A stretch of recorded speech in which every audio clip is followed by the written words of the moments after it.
big crowd.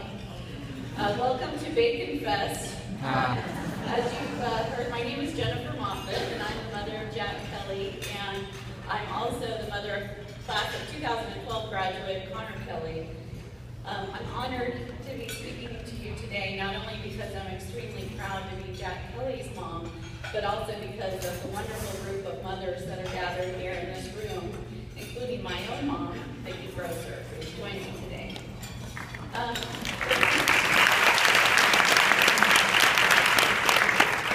This is my sixth and final Bacon Fest, and I know each of us wells up with pride about our sons. We have a special role to play in creating and developing these young men, and I'm so happy to share that role with you. A little bit about my background in motherhood. I always wanted children, and at age 3, upon seeing my own mother with my new baby brother, I inquired about how I might get a baby myself. My mom wisely told me that all I needed to do was graduate from college. Well, how do I get to college, I asked. Well, she said, I needed to go to Sunday school. My father was a Presbyterian minister, and we spent a lot of time in Sunday school, so I figured this was going to be a piece of cake. And so over the next 26 years, I followed that plan, and I went to Sunday school. I graduated from Indiana University. I got a good job in advertising. I got married. I moved to Portland. We bought a house, and I had my baby. Everything was going just as I had planned it. When Connor was 9 months old, I found out I was pregnant again, and I was completely stunned. This was not part of my plan. Baby number 2 was at least 3 years out on my list. But that's what the universe had in store for me, and so my surprise child, Joseph A.G. Moffett Kelly, was born. So a little bit about Jack.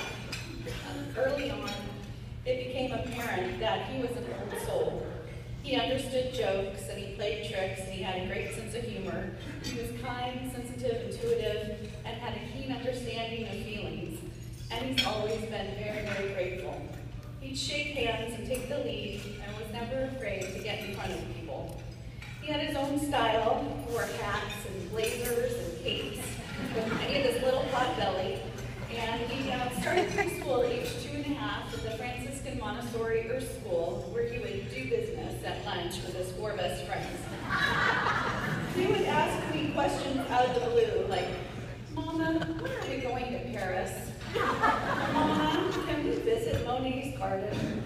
And he would recite a poem by Rudyard Kipling over and over.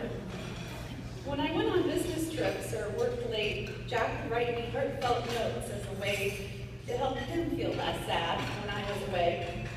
His notes would say things like, Mama, please come back. Mama, I try not to cry. Mama, I miss you extremely. And he was always generous with kisses and hugs and spending time with me. After a couple of early years at our neighborhood public school, I enrolled the boys at St. Ignatius. It was a financial sacrifice, and I sometimes felt a bit out of place being a non-Catholic, divorced, single mom. But the boys thrived, and I really appreciated the sense of family and safety that we felt there. Moving on to Central Catholic seemed like a natural progression for both boys. And Jack has had a great experience, and one, not surprisingly, where he's covered a lot of different paths.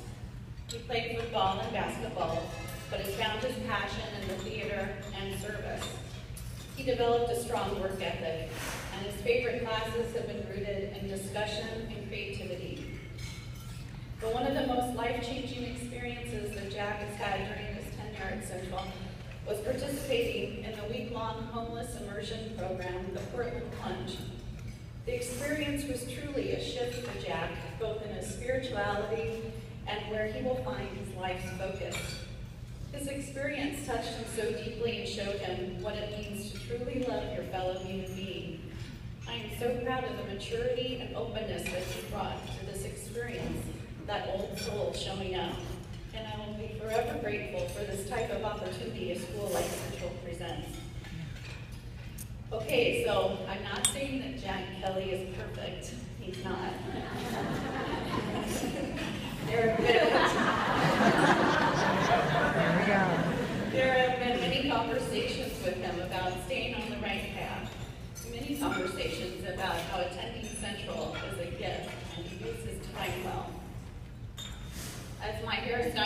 friend Nina told me, it's difficult being someone else's frontal lobe. I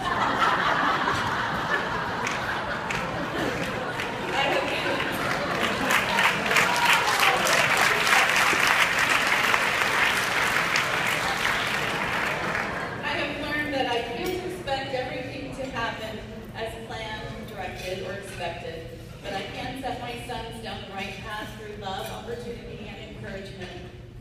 As my surprise child prepares to leave this fall to one of the 15 schools he's applied to, I will be preparing for a new chapter in my life as well, but I will be preparing most for my time without Jack.